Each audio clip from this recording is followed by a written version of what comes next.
Welcome to the Slop Temple. We pray this video helps. In this video, I will explain how to buy government-seized cars. First, understand that these vehicles become available when government agencies seize them due to legal infractions or unpaid taxes.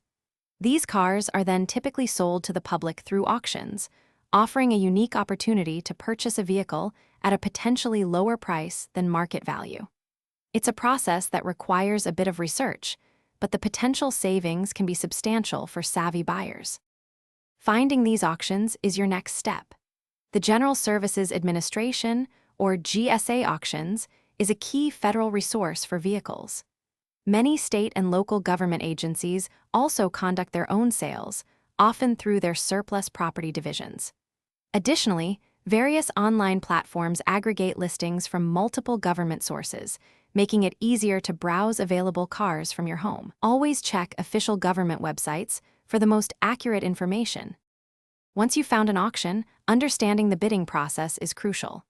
Registration is typically straightforward, often done online.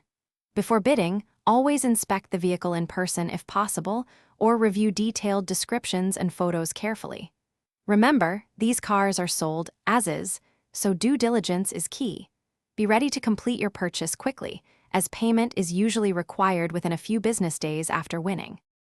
To ensure a successful purchase, always set a strict maximum budget and commit to it. Researching the market value of similar vehicles will help you determine if you're getting a genuinely good deal.